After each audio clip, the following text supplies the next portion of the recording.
A northern Arizona family that was lost at sea for weeks while attempting to leave the U.S. flew home Sunday. They left the country over what they considered government interference in religion. Hannah Gastonguay, she's 26, said Saturday that she and her husband, quote, decided to take a leap of faith and see where God led us when they took their 2 small children and her father-in-law and they set sail from San Diego for the tiny island nation of Kiribati in May. And just weeks into their journey, the Gastonguays hit a series of storms that damaged their small boat.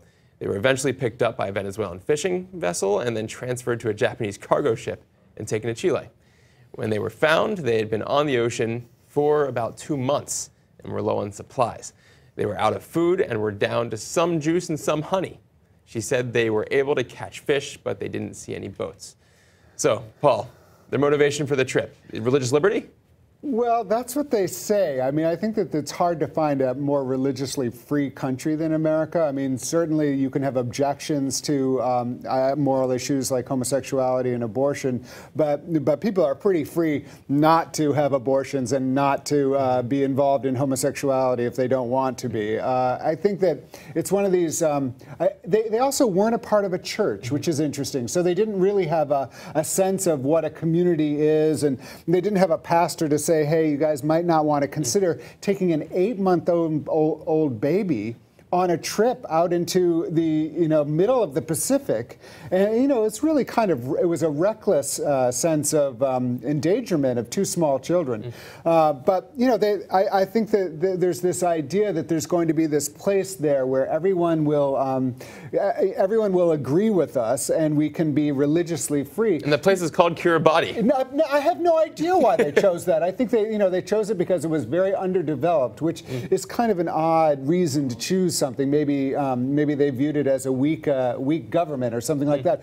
But what's disturbing about it is that there's this this perception that is being fueled in a lot of places that the government is coming into your. They said there's a government-controlled church. No, there's not actually. No. In America, we do not have a government-controlled church. That's one thing that we don't have. We don't have a government religion.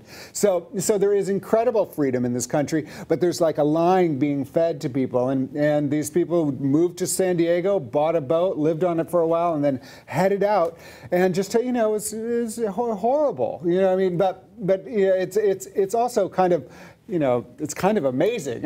Now, I often hear that there's not enough religion in the state, right? You hear from people on the religious right or evangelicals on either side that there should be, there should be a lower wall between church and state in the United States. Here's something where we're seeing the complete opposite. Now, among families that don't belong to any community, that don't belong to a parish, they're their own, really it seems, religious denomination, religious unit. Do you often hear the opposite, that they're having their religious liberty impinged upon?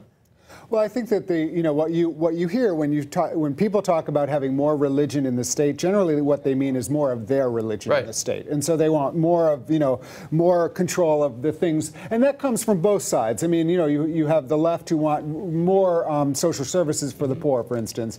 You have the right who might want more restrictions on abortion, less ability to exercise freedom around sexuality.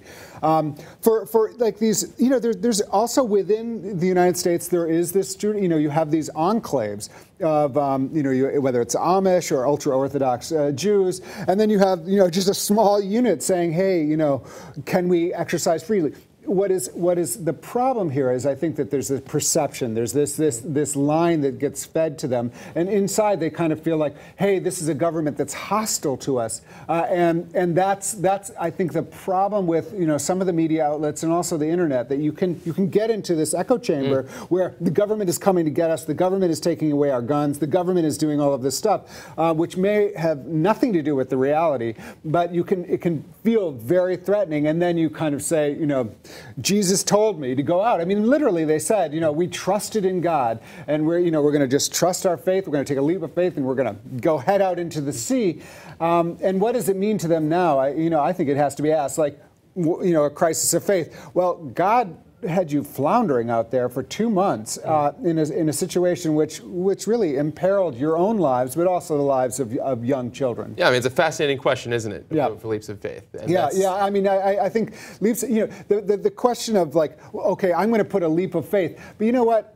Part of me says that okay, yes, God encourages leaps of faith, but God also equips us with intelligence, equips us with rational thought, equips us with an ability to recognize, well, maybe we should actually, go back or port here because this isn't going too well. I mean, we can also, God does encourage faith, but God also encourages concrete actions of being careful and safe for your children.